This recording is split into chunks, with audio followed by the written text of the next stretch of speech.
geometryconstruction.com. Guys, welcome to our second episode on our podcast. This podcast has the goal of bringing you guys some information about our day-to-day in construction. We're going to bring different guys in different trades, talk about construction, but also talk about a little bit about their background and everything else. Anything that comes up, we'll talk about here. Today's guest is Gene da Silva Silvestre, which is the name of the company. And Gene, I'm still learning here as well. You know, I'm probably as nervous as you are. Yep. We want to talk a little bit about your trade, right?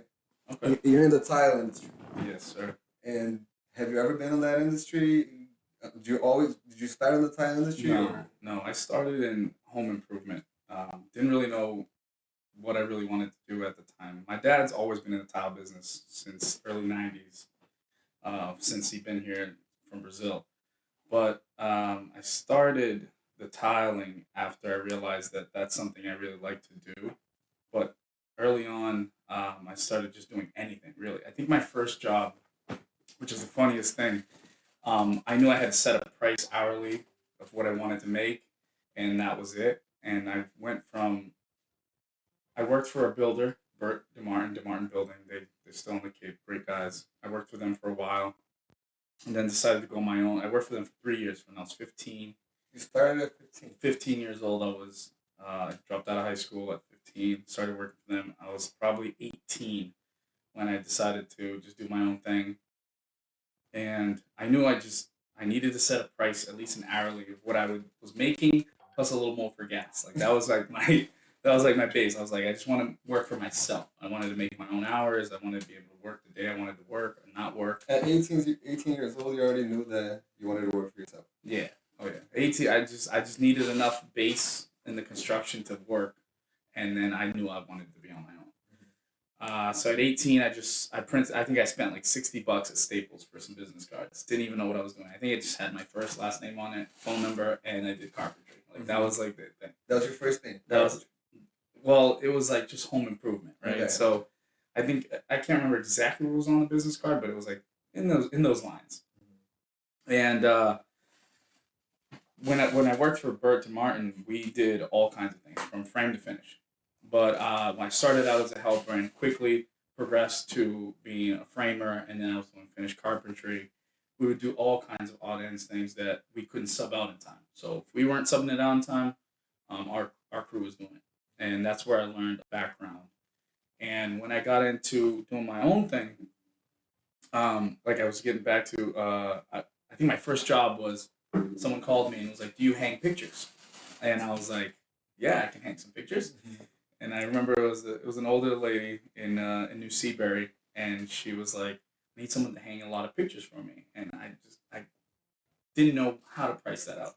I just knew that I needed an hourly wage, and that was it. So I told her my hourly wage that I wanted at the time, and it turned out to be a 3-day full job. That was only you? Just me. Yeah, just me. Barely afford my gas. So it was just me. And I did it. I did 3 days of work for hanging pictures in a house, and I remember that being my first job. And it went from that to changing some rotten trim to replacing a window. Also did a few things that I didn't really understand what I was doing until I YouTubed it and kind of, got the gist of a few things. I was learning as I was going. You were a one-man show. One-man show, man. And do you remember your hourly rate? Sorry to cut you. Yeah. At the time, I worked for Bert DeMartin, and I made $25 an hour. Mm-hmm. And I knew that I needed to make at least $35 an hour to pay myself and also pay gas in my truck, because I didn't have insurance or anything at the time. I was like, I just need to make a living right now, mm-hmm. And then we'll get to insurances and opening up the legit business and not just having a just to business. Backtrack a little bit, because we're gonna get to your tile business, which is what you do now mostly, mm-hmm. right? Mm-hmm. You said your dad always owned something like construction area since Brazil, or was it already here? No, in Brazil. You were born here, or were you born in Brazil? I was born in Brazil. I moved here when I was 3. Mm-hmm. My dad was into selling clothes in Brazil, so nothing to do with tile. But when he moved to the United States, his first job was tile, and he never let it go. I think we worked for about 2 or 3 years for someone, and in the late '90s, he opened up his own business, and he did really well. In Florida, we were in Florida, by the way, Okay. and he did really well until about 2008, which was the crash. And from the crash, like he held on to nothing. Like, the crash really brought him down, and that's how we ended up moving to the Cape, was because a neighbor of ours was from here originally. He just had a winter house there, which is opposite from the summer house, right? Mhm. He had a winter house there, and he was like, "Hey, there's still a lot of work in Cape. It's not as bad as it is here in Florida." So that's how we ended up on the Cape. And I was 14 when I moved to the Cape. So Okay. only a year later, 13, 14, maybe a year or two later is when I started working construction. So you were technically still in high school, right? At that age. Yes, yeah, And then how did you manage school and work? I didn't. I dropped You right said you out. dropped out. So I you dropped dropped out out. right at 15? Right after I had my mom going and emancipate me. I think that was between 15 and 16. I think I probably didn't go to school when I was 15, and I was supposed to still. So I Yeah. think I I can left relate a little. I left school way before I had to, and or How, before I could. how did your parents take that you wanted to quit school to start working? Was that They were actually pretty excited because really? I wasn't doing good in school grade wise, so they're like, at least he's gonna do something because he's not doing anything good in school. So they didn't give you a hard time. No, I think they never stopped giving me a hard time because I was so bad in school. Mhm. So the hard time never stopped. I think my parents were finally proud of me when I was working. I You see. know, I see. school wasn't for me. I was a big clown in school. I just Mhm. like to have fun with the kids, and Yeah. that's it. Yeah. Yeah, school's not for a lot of people. Yeah. I can relate to you on that. So you 18 years old, you start your own business. That's Started my own crazy. business. That's Well, very work for myself, work right? for yourself. Because Right. I always say there's a difference between a business and then being self-employed. That's true. But I worked for myself, and I could probably a year later. I think I actually registered in a corporation, Mhm. or it might have been a DBA at the time. Yeah. I might have went legal and got a Yeah. DBA or something like that. But I worked for myself for a full year, just by myself, just doing odd ends, weird things. I got bigger jobs that I didn't know what to do with, and I got such small jobs that I didn't know what to do with. It How'd went you from get all your spectrum. clients? Like, did you do some type of marketing or word of mouth? Word of mouth. We didn't really have social media back then. I know it sounds like so long ago. In You're 2000, old, huh? I'm old, huh? Yeah, I'm old. I just turned 30 last October. So yeah, it was probably 2010, I think, Mhm. when I started it. So we didn't really have social media the way we do, Right. you No, we know. did it. Yeah. So it was more talking to friends, talking to my dad's friends because my friends were really young at the time. My Right. friends were in high school and Mhm. just starting. So it was more of like the people that I knew from work of my dad's side of work, and then a few guys that I was getting to know as I went into business. As I went into the construction side, and I got to know a few guys working for those people. Mhm. But other than that, it was just word of mouth. The $60 that I spent at Staples printing out those business cards, and I actually, without making any money, was driving around for probably weeks, going into um, complexes, offices. I knew construction companies needed some guys to clean out jobs. I even got to a point where I was actually doing some cleaning. Mhm. I did commercial cleaning where I'd vacuum these buildings for 2 or 3 times a week for a couple of years. I did it for just a guaranteed income, I would say. And still on your own at that time? Still on my own at No, that time. no helper.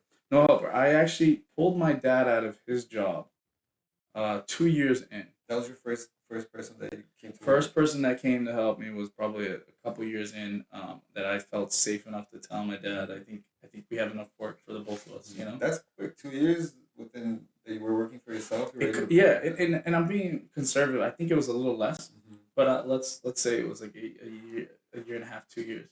And then your dad helped you with everything as well, or you were already focusing on tile at that time? I wasn't focusing on tile. We were doing everything. We got to a point where we were trying anything. We were trying anything to make it, right, to make ends meet much easier and have a little money saved at the end.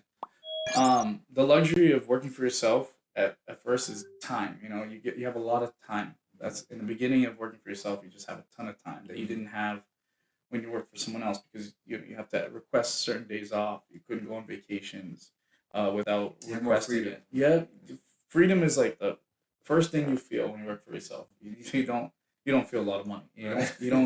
That's not the first thing you get. Is a ton of money. So you have a lot of time to think, a lot of freedom. So um,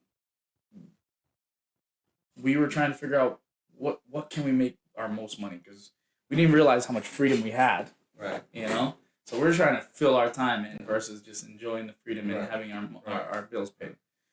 We even got to a point where we were doing we did landscaping. We were cutting Wow. grass. We were like, and we went out. I think I spent, I might be wrong in my numbers. It was between $5,000 or $10,000 in a landscaping business that was going out of business. We bought their truck, not their truck, their trailer, and their machines, leaf blowers, Did you ever miscellaneous think, tools. should I go back to working for someone, or should I have Oh my my dad? God, yeah. I mean, I can't tell you how many times I've thought about going back and just getting my check every week. Right.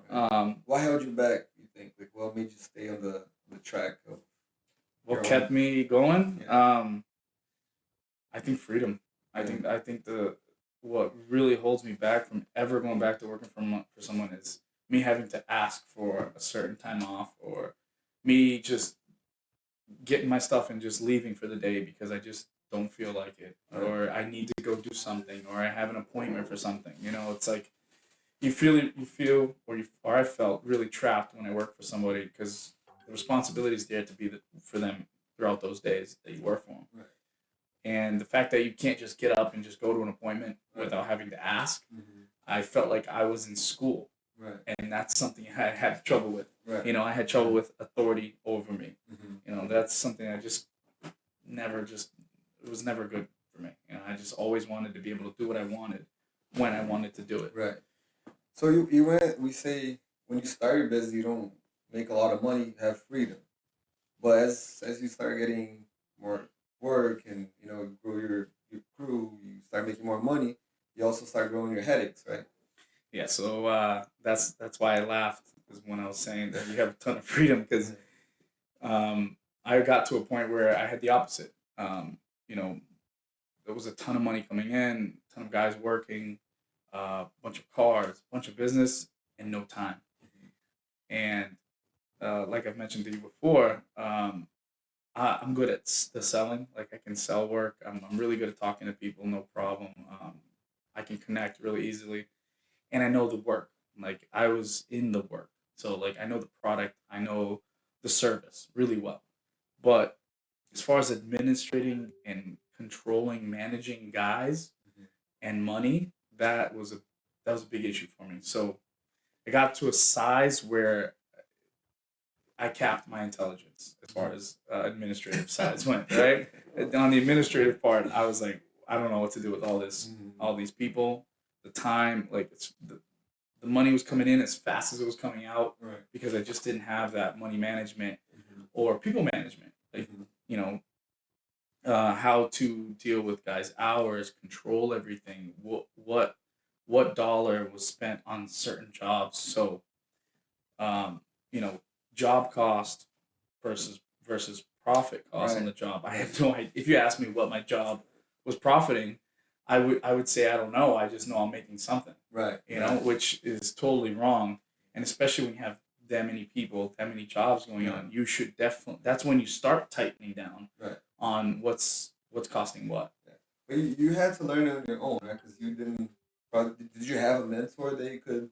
No. I know, like you said, your dad had a business, and you might have had someone else that had a business around the family that could have been a mentor, but maybe they didn't know. They didn't know that part of Yeah, no. administrating as My well. dad was also awful at business. He was He was a good. he was terrible at business. He was a good worker. Mhm. He did the reason why he failed at what he failed at in a way is because he was in a good business, management. Yeah. He as much money came in, he was spending. So Right. he was just expecting that money to never stop, Mhm. and that's something that I definitely didn't have a problem with, was saving money. My dad definitely didn't have that um, being in the United States for a short period of time, I would say, he got here in 96, and in 2008 he lost everything. So, 11, 12 years later, I don't think he was expecting the work flow to stop or anything like that. So he's expecting that same amount of money to come in every week. So he was buying things, buying houses, buying cars, and just not really thinking about, hey, what if this stops? Right. And I've always had that in the back of my mind. So because you saw your dad, what your dad went through, and you were able to, hey, maybe I was able to be like, hey, I don't want that to happen to me. So always had some money, saved up from what I worked. As soon as I could save any money, I was. Right. In the beginning there was no saving money. It was actually, we were in the red. But as soon as I could save some money, I was, and that's actually what helped me build the business to be bigger, was having money in the pocket. Right. Then you reinvest. I was investing in more tools. I was investing in more vans, in advertising. I mean, the jobs weren't paying for that yet. Right. I was coming out of what I worked for and reinvesting to see if it would come back. Yeah. So you didn't. The jobs that you would do, you just pretty much take the money, pour it right back in the business, and not really go into doing stuff for yourself. No, for years. I mean, I would say 7-8 years. I was just reinvesting into tools and cars and advertisement, and a lot of that went to waste because I didn't know how to manage it. I was spending a ton of money in advertising that was going towards the wrong advertisement, that I wasn't seeing a cost average for. Like, I wasn't seeing what it was costing me and what it was actually making me. I was just thinking, advertisement is advertisement, and spend the money, it'll come back. And that's not how it works. You have to really understand. Is also something like, it's tough, right, to know where to put your money when we talk. It's tricky. Not every type of advertisement is for every type of business, and you have to understand that. If there's not someone telling you, you have to learn with your own money. Right. And then that comes with time, and it also comes with attention too, because if you don't pay attention, it's going to take more time for you to understand, is it making you money or is it just costing you money? Right. And I spent a lot of money in advertisement that I didn't need to spend. Right. So you learned everything on your own. You didn't have a guy that you were like just being spanked around by life. That's how it is. It's good. Yeah. Well, yeah. I can laugh about it now. Theory, you can learn from theory, but learning by practicing I think it's more powerful. Absolutely. I'll tell you what, it's a bigger lesson to the point where I don't think you'll want to make the mistake again. Yeah. I think someone telling you that it's not good, you still want to try it. And I think that's how everybody learns. There might be the more disciplined that just does what people say, but I'm the type that says, I gotta feel it. Right. I gotta feel that the feeling of messing up and seeing what it. Because I'm like, what if it works? Yeah. That's how I always think. I'm like, what if it works? Right. I mean, now you can take, like you're eventually gonna have a kid, and then you can be to your kid maybe not what your dad taught you some lessons, but other lessons that he left untaught you can teach your kids. So it's powerful for sure. Going through everything you went through, even though when you're going through, you don't understand maybe, and you're like, wow, like you said, I want to go back to work with someone and just getting my check and going back home.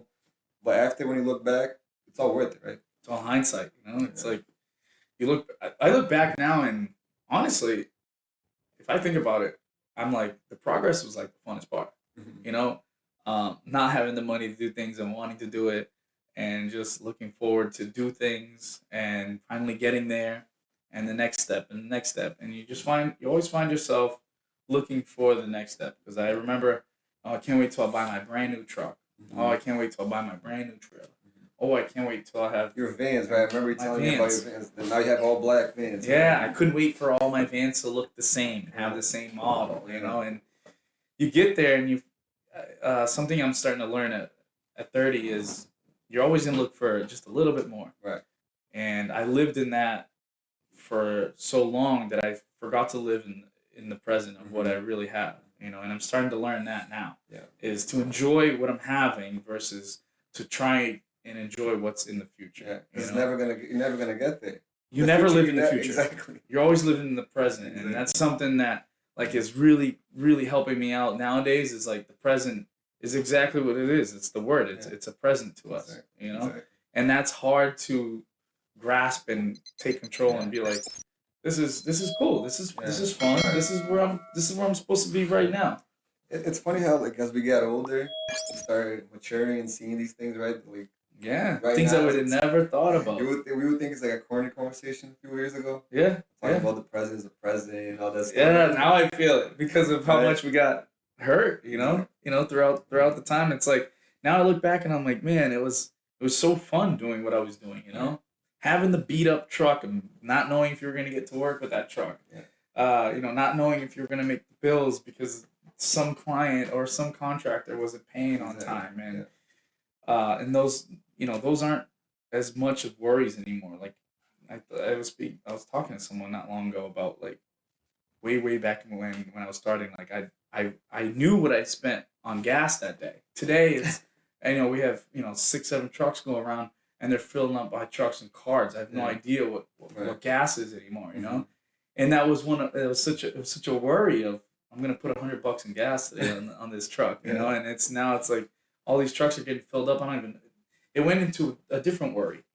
So it's like just remember that you're always gonna have a different worry. Right. So enjoy what you have now, because no matter what you're dreaming to get to, you're gonna always want something a little more. And that's helped me just keep my mind calm, because other entrepreneurs will understand your mind starts to race. Right. You start to race into how much money can I make? What can I do to make more? What can I do to do more? And it just gets to a point where you're like, relax. Right. It will take control of you. And that's what I didn't want in the beginning. Was I didn't want something controlling me. Mm-hmm. That's why I got out of working for someone, is because I didn't want anyone controlling me. And I found myself only a few years ago to realize that the business was controlling me. Mm-hmm. I'd go on a vacation and I'm on the phone. Mm-hmm. I'd be at home after hours and I'm on the phone, and on the phone, I mean working, answering clients late at night because they got off work. So now they're looking at our job, or they're questioning what we're going to do tomorrow or whatever. And let's say I'm away for a week and I'm down south on a beach or on sitting next to a pool, and one of my guys called me with a question. Like I'm just constantly answering the phone. Right. No matter what, I was never offline. Are you able to, now when you go on vacations, are you able to relax, or are you still dealing with these? I'm still dealing with it, much less. I got to a point where I had 15 employees, so it got really hectic. Like I had 15 employees, one manager and a person in the office. That's where I got to, and I realized real quick, that I didn't know how to manage that. I could sell the work, and I knew the work, and I was great with dealing with the guys as far as on a personal level. Like the guys were great to me. I was great to them, but I wasn't good at managing money management on that part. And also, quality was a thing with that many people. You need more, when you start to grow to that certain point of business and size, you need people like you by your side to manage the quality as well. You'll start to lose quality if you're the only person that can really control the quality and you just have workers, because they're not going to work the way they're not going to produce the work the way you want them to produce it, unless there's somebody overseeing it like you, or someone similar. Right. And I didn't. I had guys that could install, and they weren't as worried about the job like I was. Mm-hmm. So that was something that I started to notice when I had, if I had 15 guys, I'd probably have 8 to 10 jobs running at once. We flip back and forth between jobs because there wasn't materials, or the painters came in, or the finished carpenters are in there. We got to move for a while. For whatever reason, we'd always be jumping through jobs, and I'd go look at jobs here and there, and I'm like, hey, I wouldn't do this, I wouldn't do that, I would have done this different. And that really started to bug me. Mm-hmm. Like, because I was compromising quality for quantity, and that wasn't what I wanted for my business. I didn't want bad quality for the money. Right. I still wanted the integrity of the quality, and that was a toss up. So did you have to take a step back and? I took a huge step back. Today I only have half of the crew, which is funny because I have half the crew. Upped my prices, have half the crew, so I have almost equivalent of the same amount of revenue with half the crew and half the headaches. I thought that more vans, more people, more work meant more money, and it didn't equate to that. It equated to more headaches. Right. Did it equate more money? It went to more money, but also the money went out just as fast. Right. You know. Yeah, it's tough to keep quality when you have that big of a crew and you're the only one, like you said, because then you only have a certain amount of hours in the day, and then you're selling, and then you have your own personal life, and you gotta be checking jobs and. Yeah, you're selling, you're invoicing, you're controlling. Are you still doing all that, Gene? Like, are you? Today I am. Yeah, you still invoice, you still follow up. Like, you don't have anyone in your office, like an assistant that would do something? I have an assistant. She's actually in Brazil. So all my guys send all the hours, their locations, their hours, what they did. They send it all to my assistant, and she'll pretty much break down all. Like today, I have my cost. I have my true cost per job. I know exactly what I make or I didn't make different project on each project. I know exactly what guy cost me per job. That's something that I really wanted to focus on, and I couldn't with the amount of people that I had because I started to notice that some guys were not worth keeping. I was, for an example, let's say I needed a job with 12 guys. Just an example. I had that job that needed 12 guys. But then for the next 3 weeks, I only had enough work for 10 guys. So I was paying 2 guys for the next month without needing to. I did a lot of that. I had a lot of them in the crew. To keep them in the crew ready for the big jobs. Yeah. And I think I just took a step forward faster than I needed to as far as how many people worked for me. And I noticed that I was eating up my profits. I was eating up what could have went to me, So I started to realize that I was making almost what I would have made an hour working for someone, obviously highly paid. But there were some points there that I, at my highest, at the most vehicles running, the most people working for me, the most jobs running, that I was making less than I was with half the crew. And I didn't know that because you just see these big numbers coming in and out. So when you see these big checks and your bank account is just up and down and up and down and up and down, you're like, oh, it's just because the next job's going to pay and I'm going to make more. And then the next job, then the next job comes and it pays, but then you have the next job that's already taking money out of this job, So it's like, it was a mess of, it was ebb and flows of my bank account that I really couldn't. I'm like, is it growing? Is it not growing? I didn't know. I was paying my bills, and the money was there, but it was in and out, and it's hard to realize, like, did I make money? Because let's say you made $30,000, like, let's say in a month, right? And now you just got a new job that will require $60,000 to put into to start.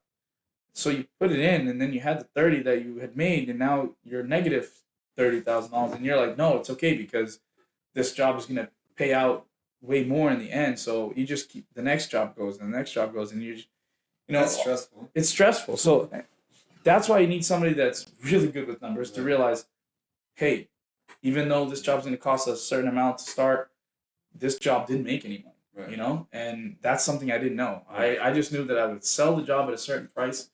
I would do math on how much it would cost roughly on my guys' hours, time, gas, material, and everything, and that would be the projected profits. But was that going on? So no. Your numbers person now is this assistant that's in Brazil. You send her the info. Yeah, my guys send her the info directly. She doesn't have access to what my jobs cost. She only has access to what the jobs are costing. Okay. She doesn't have access to what I price. I see. Not because I don't want to, but she just doesn't need that to confuse her head. She just gets all my guys' hours, their mileage, the tools that they use, the materials that they use, so that I can get a cost of what that job was. So I merely just After the job's done, she has an address and she sends me once the guys say complete, whether it be a week, whether it be 2 hours, whatever it is, they'll send her the address and say it's done, and she'll send me the cost at the end of the month per address. So that address costs me X amount of miles, it costs me X amount of dollars an hour, materials, whatever, and then I can just take what I charged them and see what the cost was. I see what the profit was. That helps a lot, right? Oh my, that was huge because now you can really see. Yes, that job did make me money, and that money is going to the next one. Right. It wasn't just the check came in and now it went out completely and not knowing. Right. Right. So you've been in business for over a decade, right? Over a decade. It's been about 12 years, right, since you started a little, but then you start. How long have you been in the tile business? So the tile business, I've been in tile since 2015. I want you to tell us a little bit about. I know you do Dunkin' Donuts, right? Dunkin' You do work for them. Are you still doing work for them? We do a ton of work for them. Right? Yeah. How did you get that lead, and how did you get in there? Because I know it's something like it's not that easy, right, to get in. The funniest thing, I went to do a backsplash, which is tile in the kitchen. I'm sure most of you know. And I did the backsplash, and oddly enough, this elderly gentleman has been doing architectural plans for them for like 30 years. And we got to talking, and he's like, how many people work for you? Yada, yada, yada. And I told him how many people work for me, and he's like, that's impressive for a tile business. Mm-hmm. And was this the 15 month still, or was it 7? No, it was probably a little less, probably 12 or 13. Okay. Maybe even less, actually, because when I got to 15 was Dunkin's helped me get to that. Okay. Dunkin' Donuts helped me get to that Were you size. Impressed by the number of guys you had? I think it was about 10 or 12, something like that. Mm-hmm. When I told him that, he was like, wow, that's impressive for a tile business. He's like, I don't see a lot of tile business with that many people in New England at all. Right. And it kind of made me happy when he said that. I was like, that's cool. And in my head, you see, here it's an illusion, right, of how many people are working for you and how good you're actually doing. Mm-hmm. He was like, oh, that's impressive. And, he's probably thinking of making a ton of money where they're struggling, but it impressed him and made me happy. Right. When we started talking about it, he was like, hey, I do architectural plans for Dunkin' Donuts. I've been doing it for I think 25, 30 years he's been doing it. Where'd you meet this guy?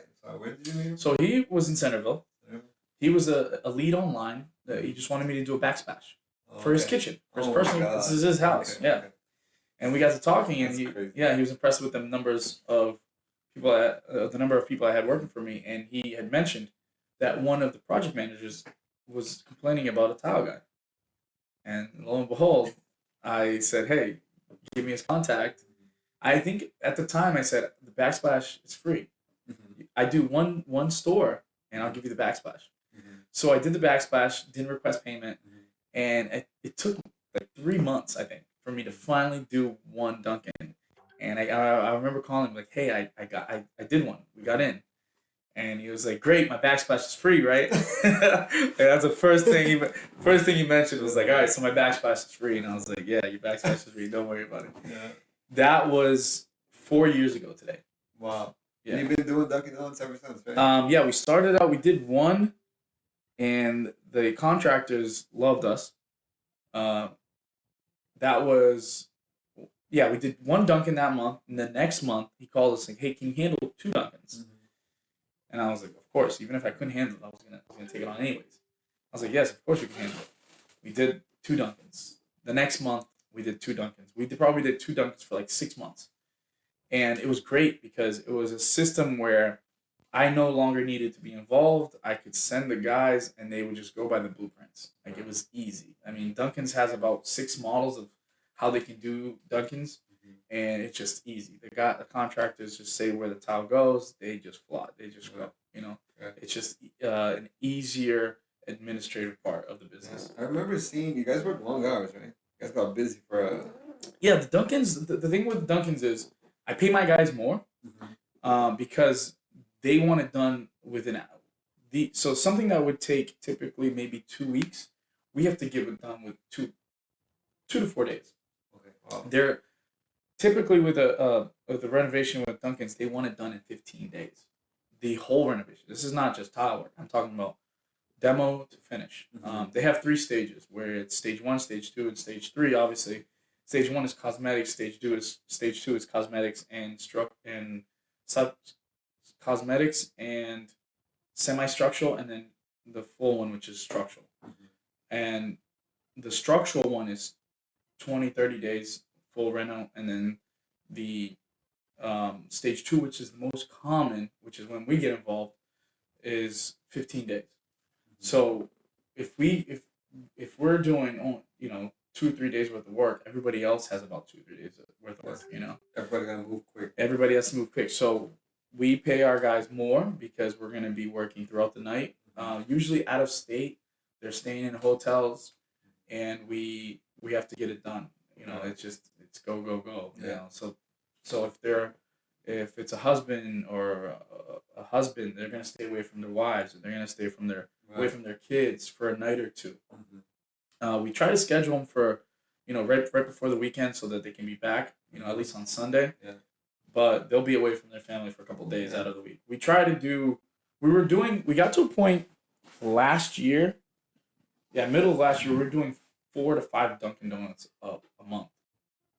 That's a lot. Yeah, it's a lot. So then you got real busy because between that and your work, that you have your residential. It got to a point where I wanted to give up my residential because the Dunkin's was so easy that. That's what I was gonna ask. Like, what's the dynamics between doing residential? A lot more work, right? Residential. First of all, residential, you're always reinventing the wheel, what you could say, right?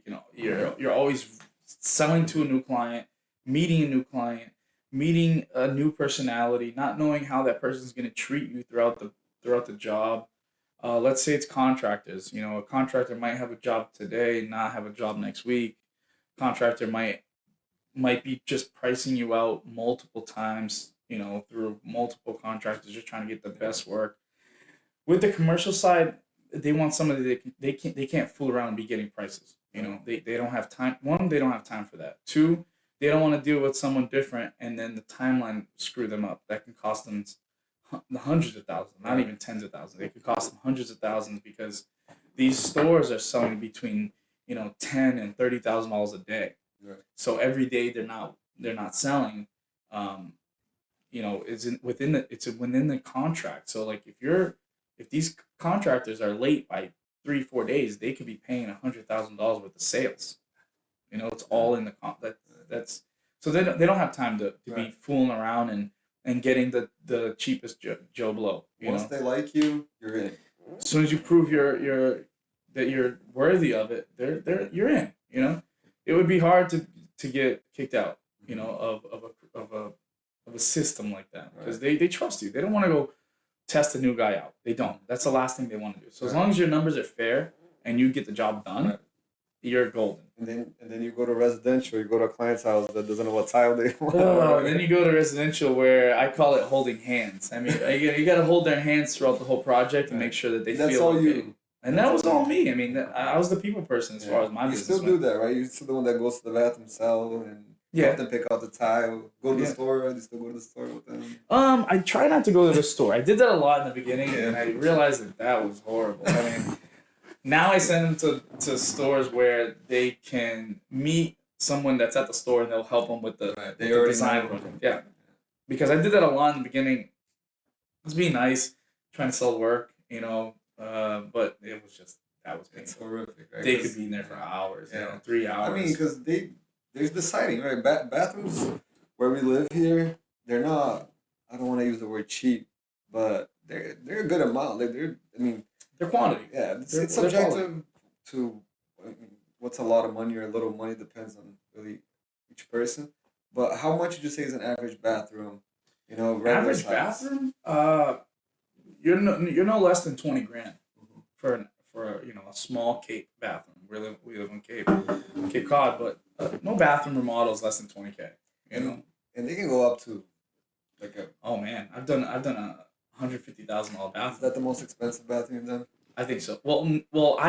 So we do remodeling as we do bathroom remodels, and that's strictly what we do. We only do a bathroom remodel. We won't do anything more than that.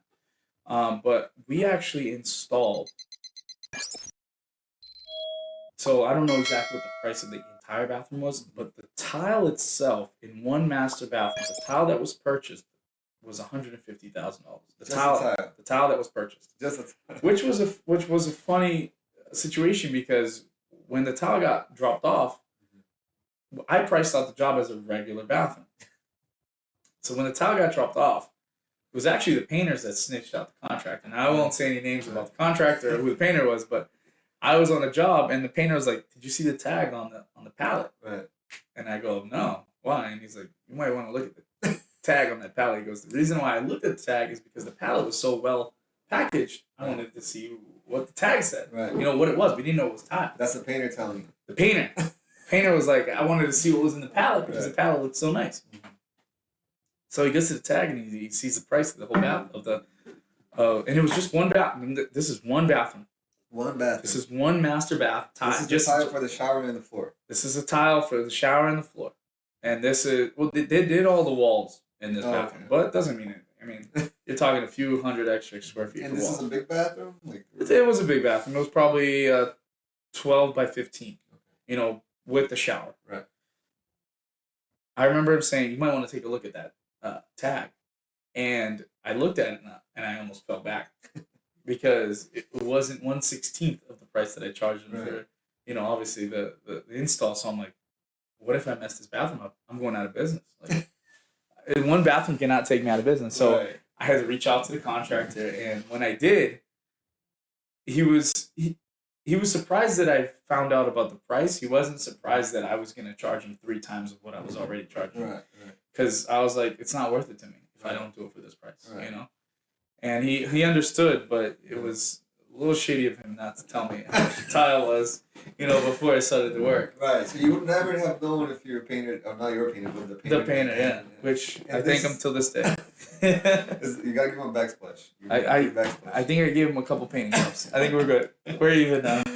And so was this house really nice, bro? Like, was this house? It was an amazing house. Yeah. It was. It was a really nice estate in Chatham, right on the water. This was actually they had the main house. They had a guest house, which was actually their parents' house, and then they had the beach house, which was on the water in Chatham. It was a really nice estate. Probably, $15-20 million home. For people that are gonna be watching that don't know the area here, Chatham is probably one of our richest towns. One of our wealthiest towns, one of our wealthiest areas. Right. Usually, you're in Chatham. You're right on the water. We have about 12 towns.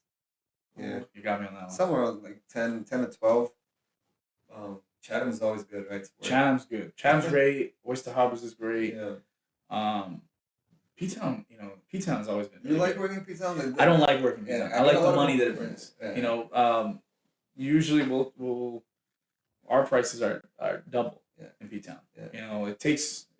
I could get to P-Town. I mean, I could get to Boston faster than I could get to P-Town in the summertime. Exactly. So it sucks to get there. It's really busy. There's nowhere to park. But the money's great over there. Yeah. Yeah. P-Town is at the end of our island here, right? It's the right point. Yeah. There it is at the tip. Yeah. It's the end of the road for 28. Right. Which is our highway. Yeah. So. As far as living on the Cape, bro, you came from Florida, right? Completely different reality, you would say. Where in Florida did you live? So, when we first moved from Brazil, we lived in Boca, which is Fort Lauderdale area, near that area over there. Yep. And nice area, Boca. I like Boca. Really Fort nice. Lauderdale. Yeah. Deerfield Beach, Boca, Fort Lauderdale, the little part of Florida there. I think I lived there for 4 years, and I could be wrong, but about 4 or 5 years. And then we moved to Fort Myers, which was another side on the other coast, and that was at the time. I think that was 2000 or 2001, something like that. Could have been a little earlier, but it was a country. It was the country over there. Really? There was nothing there. It was kind of like here in the winter. It was, exactly. Here in the winter is way busier now than this was back in 2000. a lot of just clear land and lots, and that's actually why we moved there. My dad had gotten a couple contracts with some builders down there. We call them developers, really. Um, they're developing communities, Right. So when my dad would sign a contract with a job with a contractor developer there, it'd be between 5 to 1,500 homes. So he'd be stuck in this development for a year, at a time. And that's why we moved out to somewhere where there was a ton of land. They were developing. There's a lot of work. There was a ton of work, and then that went for 10 years. Right. Until the crash came. Oh, 8 years, yeah, until the crash came and the banks messed it all up. Right. Yeah. Yeah. But that's how we went from that coast to the other coast, is because they were developing. They still are till this day. They're developing all over Florida. So you didn't have a tough time when you moved here because you came from a place that wasn't. It was similar to here, like smaller town. Um, Water. I think even with by the time I left Fort Myers, it was a bigger town for sure. It was a much bigger. The Cape is small as far as size, so the size is small and then there's less people in it. Fort Myers was bigger, but there was a good amount of people for the size that it was. It was so big and as far as land that it would seem like you're in the Right, countryside. Is the tile business kind of like? Are you busier in the summer? Or are you busier in the winter? Because summer people are here vacationing, right? I So could. Someone asked me that the other day, and it was a hard question to answer because in the summertime we have a lot of summertime people coming here and asking us to do work and coming to price out work. So I mean, we get busy in the summer too. Wintertime is great for us because most of the contractors are trying to frame in the summertime when it's nice out, and they're trying to be inside by the winter, which would be our work, which is the finish work. But regardless, if the person is out of schedule and not on time with what they want to be, let's say a builder's not on time with where he wants to be. Let's say he's framing in the winter. We're still going to be tiling in the summer because right. the house is going to be either heated for the drywall plasters for that stuff to dry by the time we get in there, or it's going to be cooled or just nice temperature out in the summertime for us to be in there tiling. So our work doesn't really stop us at all winter, summer, for as far as temperature. I think the only slow times I've ever seen throughout the 10 years, 12 years that I've been in business is, well, tile's only been since 2015. So, like, the August is slow. After 4th of July. After 4th of July, nobody wants us there. Right. But before 4th of July, that's when We're pumping. We're pumping right up to I 4th feel of like July. all businesses, construction. Yeah. I feel like there's always a deadline, like this Yeah. imaginary deadline for the Right. 4th of July weekend or week or whatever it is. And then things calm down for that week because people are, having a great time and the family's still here for a week or two. So things just die down right at July 4th. And then they'll pick up a little bit right after, a week or two after July 4th. But August dies down again. I feel like August is really a really busy time for them to be down here. Yeah. As soon as August gives up, we're back in motion. Yeah, which is kind of good in a way, right? Because then August is still warm for us. We get to enjoy a little bit. You get to go to the lake. You have a boat. Right? Yeah. Oh yeah. Yeah, you get to the lake. So that's what completely makes me okay for the year. August can be a little bit slower, right? So you can July and August, they can stop if they want. It'll be all right. Right. If we can enjoy a little bit. It's all we have. We only have 3 months of actual nice summer. Yeah. Nice winter. Nice temperature here. Yeah, it's mostly what would you say? June, July, and August. May's good. May's alright. June's nice. Yeah. July, May's August. good, but it's not hot enough, Yeah, right? For us to I'd be say in. June, July, August. Yeah, and then September it starts getting a little. It's still nice, but not to go on a boat. At night you're gonna need a hoodie. Yeah, For sure. sure. So it's not like that. June, July, August, you have nice temperatures throughout the day. Gene, looking forward now, right?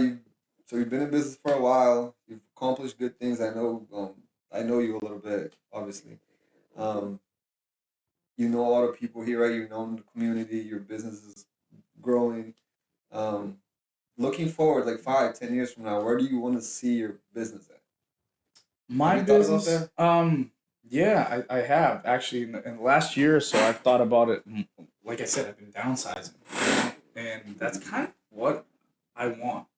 Um, I want a higher priced job with lower quantities, which was the opposite that I was doing. I was doing a lot of quantity, lower quality. So I'm having a better thought of having less jobs with more money, involved in the jobs versus the opposite. I've gotten recently more into the rentals. We we have a house that we rent out. We have apartments that we rent out, and I like that aspect of business. Okay. I feel like it's less of a headache and it requires way less administration, which I lack on, like I mentioned before. So I think I'm moving more towards that side. My business, as far as tile, I don't think I'll ever stop. I'll just grow it accordingly. I'll grow it according to how much administration I can actually handle. I won't do what I did before and just exponentially grow it without realizing how to control it. Right. You know. Right. So in 5, 10 years, I hope to double in 10 years with the administration to grow with it, not to grow it just to have cars and trucks and sweatshirts and business signs everywhere and causing a ton of stress You've for been me. there. You've been there, and you don't want to go that route. Right? You want No, I mean if the business is double its size, I want it to stay just as stress free as it was half the size. And that's the ultimate goal is having the freedom and the mental freedom as to. well. It's You have not peace of mind. the peace of mind, having your mind to be completely okay every morning. You're like just like Mondays need to be happy. Like you need to be You don't happy look about forward to Monday. Monday. Yeah, I agree. Why would you want to own your business and not be happy on Monday? And I was not looking forward to Mondays for a few years. Mondays were just havoc. I mean, if I could put Mondays into a word, it was chaos, Right. complete chaos. And why would I want that? That's where I go back to the business was running me, not me running the business. Right. And for the young guys that are like have a dream of working for themselves, starting their own thing, what's a couple advice they can give? One is just if you don't start, you'll never start, right? So just do it. Definitely have a little bit of money. Have a little bit of savings. Like I definitely would if you have $5,000 bills a month. I wouldn't have less than 20 grand before starting something so that you can pay your bills for 3 4 months without the stress. I think if you have 4 months of money, say to set aside for your bills, I think you'd be all right. I think once you start your own business, you'll make money to pay your bills and some later. Once you get it down pat on what it Yeah. costs and how to get jobs because it's all a learning curve. Getting jobs, learning Yeah. curve. Everything's a learning curve. Do you think business is for everyone, or it has certain people are not built for business? Absolutely not. You Business think is not for everybody. no? That's a But big can no. it be? Can it be like? Because I know like, No, it no. can't be So for you think everybody. some people are doomed not to have business? I absolutely. Yeah. Some people are doomed not to have businesses. Absolutely. Why do you think that? Some people just don't know how to deal with people. And that's one of your major rules on having businesses. You need to learn how to deal with people to have a business. Because if you're not dealing with clients, you're dealing with people that work for you, and those are your two major things. Clients are going to bring you the money, and your people are going to do the jobs to get your clients to pay you. There's no running away from. There's no running away from people, and when you work for somebody, you don't really have to deal with people that much. You just got to do your job and be a robot, and that's it. Right. Get paid at the end of the week. Yeah. We talked a little bit about school earlier, right? I think our school system kind of teaches us how to be more of an employee. That's maybe why Absolutely. we had a hard time, Absolutely, that the school system is driven onto take orders, right? Get take there on time. orders. It's Disciplines you to. when does school teach you about credit? Right. When does school teach you Taxes, real right? taxes? Well, they might teach you a little bit about In credit. high school, I mean, like we're talking about like up to Yeah, up to high school at least, they don't teach you any of that, which is like the basics. I mean, in high school, you should be learning about credit. Right. Why don't you learn about savings, right? savings, credit? It's just I think it's definitely a fully like controlled system for everybody to be employed. Yeah. Like control masses. Absolutely. Right. Yeah, it's conspiracy, but maybe I think so. I mean, if you look at the model, right, it sounds it looks like a job, right? You have to get there on time. You have your lunch with your friends. You listen to authority. Yeah, it was discipline at one point, and then you get to an age where it's not discipline anymore, because if you make it to school or not, it's on you. You'll fail or don't fail, but you get to a point where you know your parents are getting in trouble. People are getting sent to court over this stuff. It's like, wait, isn't it my choice whether I want to go to school or not? It's You know, okay. isn't it my choice whether I want to fail or not, or go to the next grade? Who? Why are we getting punished on the you know in a criminal side for it? Yeah, I feel like school had it. It was. I mean, times have changed so much, and if you get the model of schooling is still the same for the last, I don't know, maybe like 100 years. Yeah, So like, I would but say yeah, that's a big discussion. Some people will I'm think. against school to a certain degree. Mhm. I think everybody should learn the basics when they're a toddler up until high school. I Yeah. think the basics should be taught, but right up until high school, you should be taught really about how you could be your own entrepreneur, how you can, um, you know, banking, loans. Right. Like loans should be taught in school on how to get them, Right. where to get them. Credit should be taught on how to keep it, how to maintain it. Like I didn't, I, I talk to people that are 30 years old. They don't understand credit. Right. They have no idea what credit usage is. They have no idea that they need multiple credit cards to actually have a good credit, not just But have one and pay the bill on time. i- is it in the best interest for them to teach all these things to kids? And that's the question. That's crazy. I don't. That's a crazy question. I don't know, because our country is capitalism. So I would think. It should be right. I mean, that's our Right. economy is capitalism. So it should have been. Right. I love that our country is capitalism, Right. and that's why I do what I do is because of capitalism. That's why I'm able to do what I'm doing. But yeah, it should be taught. Yeah, it should. I agree though. Like, there's school lacks in a lot of different.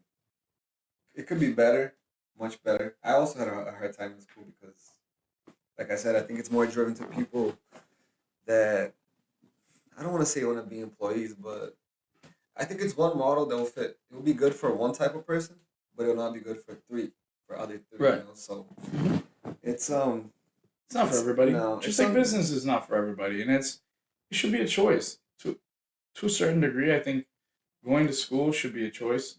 I don't understand why it's so frowned upon. One, and actually criminally um, charged for kids going to school or not to school. I mean, But so when you said you got out of school early, right? So you just had to be emancipated for you to. yeah, I forget what what the law is in Massachusetts, but you can get emancipated so that you can drop out before you're 18. Mhm. I think it's 15 or 16. I can't remember what it is Right. in Mass, but I got emancipated. It was the reason why I know about criminal charges and stuff is because my parents were starting to get criminally charged or threatened to go to court because I was no longer going to school when I was 15. Right. So, uh, that was a discussion with schools. Like, what do we do? He doesn't want to go to school anymore. He's working. Like, he's going to work. And, like, how are you going to punish a family or someone for going to work? Yeah. Versus going to school. He They doesn't want to think. go to school Yeah. anymore, Like, what do you want him to do? You want him to sit there and not do anything and just not make it in life? You don't want him to go to work. Right. Right. So it's like, why is someone getting punished for that? Yeah. They would say that they probably think it's in your best interest to finish school, right? But everyone should know what's in their best interest, right? You know? Laws should be made to Yeah. tell you what you should do in that sense, obviously. Um, I want to talk about your logo a little bit too. I think you've explained to me the story, the background, but I don't remember. There isn't really a background on it. The squares. Because I like your logo, I've mentioned to you. It's funny. I've gotten a bunch of compliments on it. It's random square. I figured I had to do something with squares, for tile. Yeah. And I kept looking on Google for just logos. I couldn't find anything I liked. I mean, nothing. Everything was too much or too little. Nothing ever worked. And I'm real symmetrical. So this actually was really hard for me because it's not symmetrical. So finally I found this, a couple squares that I liked, and I just on I think it was Windows Paint at the time. I just repeated the squares, Mhm. And then I knew I wanted a color that would pop. And I've always liked black vehicles. I've always liked cars that were in black. So I needed something that would pop. I wanted something that would catch someone's attention, but not be ugly in the sense. I wanted to catch attention for you to look at it and be like, whoa, that's cool. Right. Or remember it at least, you know, it be in your mind. If you think of tie, you're going to think of Silvestre tie. Right. Like that was always in my mind slogan was like, if you remember tie, you remember Silvestre tie. Right. And I kept playing around with squares. And then, you know, I finally did this, which was just a bunch of squares. And then you'll think about it now how simple this is. I was on Windows Paint and you could just drop a color in the square. And I was just dropping colors in the squares. Yeah. And I had did the entire surrounding of the squares. Didn't like it. I did the middle squares and then I did like checker and then I just colored one, colored down. I was like, that's actually cool. Mm-hmm. And within that, I was like, you know what? I'm gonna color a random one in just so someone can ask me why that one is colored. And boy, has it worked for, you know. Why is that one colored, right? There's no reason. There's no reason, and I would have. The reason is so you could talk to me. And I've had that happen so many times. I'm like, it works till this day. People are like, let's say I'm in Home Depot, for an example. I have my shirt on, and there's a van or a truck outside. They're like, oh, I saw your truck. I have a question for you. Why is that square colored? And I'm like, there's absolutely no reason other than you talking to me. That's great marketing. And it's always worked. Then you start a conversation. Right? And I started a conversation. Some people don't even pay attention to that square is yellow. Yeah. It's just not on. It's not that type. And I can tell what type of people they are. Yeah. If they're a type of people of symmetry and all that, they'll ask me about it. You know, they'll be like, "Why is that square color? I want to know." And then other people are like, "I love your logo. It caught my attention." This is a gray shirt, but it doesn't catch much detail. But on the black vehicles, they'll really catch your eye on the road, and multiple times. I mean, I'd say 5 out of 10 times I'll go to a job, someone will say, "Oh, I've seen your vans around," you know, and it's because of the color contrast, the spacing. Right. Like if they're all squares and just lines, maybe it wouldn't catch, but the spacing actually helped. Yeah. And I actually had someone that was really professional in logos, and they reached out to me and go, "That is the most simple, the most eye-catching logo that I've seen in a long time. Who did it for you? How did they do it?" And I'm like, I actually did this square, and if you see the blank space is actually a duplicate of that size. Oh, okay. It's the same exact size. I just in Paint I just deleted each square. Right.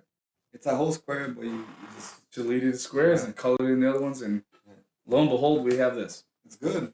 It works. Yeah. It works. People thought it was. This is 2015, 2016. Right. I think 2015 I didn't have this logo. I think 2016 I fixed it a little bit. Yeah, no, we can see it from now. You have all the black vans that you've always wanted to. So I see it from afar when your vans are far. I mean, they're just a flag, you know, and it's not something that's like, oh, that's darn ugly. At least no one's ever told me. Right. It's just it will catch your eye from a distance. You know, it's worked. Gene, we talked about business enough. You know, let's talk a little bit about your upcoming events. Right, I know you're going to Nash, right? Yeah, we're going. When is that going? We're going to Nash. I'm not going. Oh, you're not? I can't. My baby's gonna be. Oh yeah, that's right. I forgot. Yeah. That's crazy. When is that? When does that happen? May 7th. It might have changed, but I think it was May 17th and May 20th or May 20th, 23rd. Okay. Nash is Nashville. It's our boy's bachelor party. Yeah. Junior. He's gonna be here soon as well. He'll be on here. Give him like 3 cups of scotch. He'll be here talking nonstop. Is that your next event coming up? Nashville? Yeah. Yes, I think that is the next thing I'll be doing. You excited for that? That's gonna be fun. Yeah, that's gonna be a good time. That's a good crew of boys right there. Are you guys flying, or I know we were talking about it. Junior was saying he was gonna get us an RV. RV would have been way back down on the RV. So we're gonna be flying, I think. Yeah. There for 3 days. You've been to Nashville, right? I've been to Nashville the last 5 years. Yeah, I remember one time I went with Arthur. I went with Arthur. My first. So that's a funny story. I was invited to a Schluter event, which is a product for tile, and this is 2018. So what's that? 5 years ago, 6 years ago. 6 years ago. And Arthur was in the tile business. He was just starting as well. And we were good friends. We drink all the time, go out all the time. And I'm like, man, I got the Schluter event and none of my employees want to go. And at the time, I probably had like 8 or 9 employees. This is a tile event. This is a tile event. I probably had 8 employees, maybe 9, and all of them were shy to go. One, they didn't want to fly. Their family didn't want them to fly alone. They wanted the family to come. I'm like, no, they're just... And Schluter paid for our flights, our dinners, our lunches, our hotel, everything. So I was like, yeah, I gotta bring someone who's available, and it was the middle of the week because it wasn't a weekend thing. Right. I was like, who's available to come to me? And at the time, it was Tennessee. They didn't even say Nashville because actually the event was in Jackson or something like that, which is 30 minutes away from Nashville. So we fly into Nashville. I think I can't remember the airport we flew into. At that time, flew in. Me and Arthur actually missed our flight. We went to the airport, and Arthur, once you watch this, Arthur, this is your fault. We were at the airport. Arthur was late? Well, no, Arthur was with me. Oh, okay. But he was the only one looking at the boarding pass. And he was like, oh, wait, let's say it's 7 o'clock for us to get on. He's like, it's 7 o'clock for us to get on. We got there, it was like 6:15, 6:20. He's like, let's go have a drink before we get on. I was like, all right, let's do it. So we sit there and have a drink, and he's like, oh, man, it's still 6:45. We can probably have one more. I was like, yeah, we got to do it in like 5-10 minutes. We got to get there once boarding starts. Because once boarding starts, you still have 25 minutes between the first people that board and then your what's it called? Your section, right? Yeah. And we're always broke, so we're always in the back of the plane. So we were like, all right, yeah, we still got some time. Like, we have 15 minutes till boarding starts. So let's have a drink. Have another drink. And we're leaving there. It's like, this is an example. Yeah. Let's say it's 6:58. We're like, all right, we're going to get there just in time for boarding. Yeah. We pay for it. We're walking around. We're getting there. It was probably right around 7 o'clock. We're walking up to our gate. There's nobody at our gate. But the plane is backing up in reverse. And I'm like, Arthur, what time is the flight? I'm like, that's our plane. That's our plane. We look at it. It wasn't boarding. It was departure time that he was looking at the whole time. So he was looking at the departure time, not the boarding time. But you which was half an hour responsibility. That responsibility. I never again. I never flew with Arthur again. I said that was it. It was the last time I flew with Arthur was when he mixed up boarding and departure time. But the trip was good. So we went to Tennessee, which we were just looking at the state. I didn't know about Nashville. He didn't know about Nashville. So to us, we're just going. Same thing as going to Florida, right? Like if you've never been to, let's say we're going to California. You're going to the state. You're not thinking about the town. You're thinking about what state you're going to. So me and him are like, Tennessee. Well, that's the country. But we're gonna have free hotel, dinner, lunches. We're gonna have free flights. Why not? Like, why wouldn't you? Right. And he had just started his business, so he wasn't super busy. Mm-hmm. He could take time off if he wanted to. I could take time off if I wanted to. So we went out, and we got there late because we missed our flight. So we got the next flight, was 4 hours in. We got to our class, which is a 2-day class. We got to our class. Half the day was gone on the first day because our flight was delayed for the next day. We get there. We go through the class, whatever. This is Jacksonville. I can't remember what the town was. And that was a Wednesday night we finished. Or Thursday midday. And we're like, what do we do now? Because we missed our flight, they changed our flights around. If I'm remembering correctly, right? They changed our flights around, so we had to delete our other flights, and they got us new flights, the Schluter system. Mm-hmm. And our flight was for, I think, Saturday. Instead of Friday, I think. Okay. So we went into Saturday. And we were like, what do we do now? We're in Jackson. There was cows and horses and stuff and lots of land. We look up somewhere to go to a bar. The closest thing was Nashville, which was 25-30 minutes away from where we were. We got an Uber out to Nashville. When we're pulling up to Main Street, so it's called Broadway in Nashville, we're like, oh my God, we just found Las Vegas in the middle of the country. Yeah. And we got down out of the cars. We had a great, we we drank until 3, 4 in the morning. We ended up getting a hotel on our own expense. We left the hotel that they were paying for. We got our own hotel. Rented a car, right?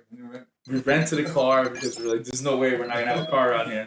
Rented a car. I mean, it turned into a great event for us too. We got to know what Nashville was like, which is a great time. Anybody that hasn't been there should go to Nashville because that was amazing.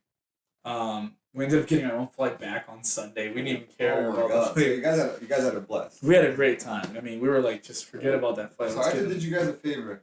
Arthur did us a favor. He's a wise fellow. Yeah, I gotta get Arthur here too. I don't know. Get Arthur here. He wouldn't stop. I don't know how you're gonna have enough battery for him though. Yeah, like you were a little bit nervous. Now you're good, right? Yeah. Well, I was more nervous on what I was gonna say. Was I gonna have enough to say? Now I'm realizing I have too much to say. Right.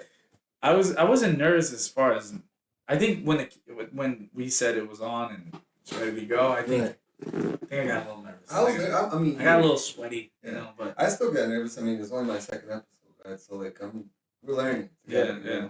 But it's fun, right? It's different. I'm probably not in the fun part yet because like you, I think you're thinking it's fun. I mean, I'm more listening, right? I'm more listening than talking, so to me, it's like I guess more easier. relaxing. Yeah, you're more relaxed. I feel like even though it's not an interview, I feel like I'm getting interviewed. Yeah. Because the questions are towards me. I feel you. But it's cool. I like it. We're gonna have you back, bro, because I feel like get me back when everything is at 1 million followers. And, so in a few weeks. In a couple weeks. Give me back in a couple weeks. I think I'll have new stories. Yeah. So what happened from last week to this week was. Right. But from the time we've talked a good amount. We didn't cover maybe like 10% of what we could cover. No, absolutely not. I mean, there's just so much that goes on with work, life. I mean, we can go on for hours. Right. Hours. And we're definitely going to have you back. I want to thank you for coming. Absolutely. I think I nailed on the head bringing you here because seriously, I knew you're an outspoken person, so it helps me. Imagine like asking a question and not to put pressure. And then somebody just answers a short little answer and that's it. And you're like, okay, what else do I have? But I was sure that you were gonna do good, bro. Hey, I mean, not that I'm judging people that come here, but like obviously helps people that can actually talk a little more. Yeah, big mouths. Yeah. And it's tough. I know, like even when the camera's on, it's different than when we're talking like casually, on a job site. Yeah, no. And I'll tell you what, for whoever comes next, right in the beginning, I think you'll sweat bullets for a second. I can tell you're sweating a little bit. Oh yeah, I sweat bullets. But then as you talk, and you just feel like you're talking to a friend. You forget that the camera's even there. So just anybody else that wants to come in, just forget it's there. For the first few minutes are gonna be a little tough, but then after that, you forget that it's there. So for sure. We can count on having you back. You have me back. I'm gonna be in the millies. I can get Millies. 1 million followers. I'm back, and I won't charge that much the next time. But thank you again, bro. Thanks a lot. Absolutely, man. It was great having you. Yeah, guys, thank you if you stayed until here, and we'll be back next week. Coast Carpentry Home Improvement. CoastCarpentryConstruction.com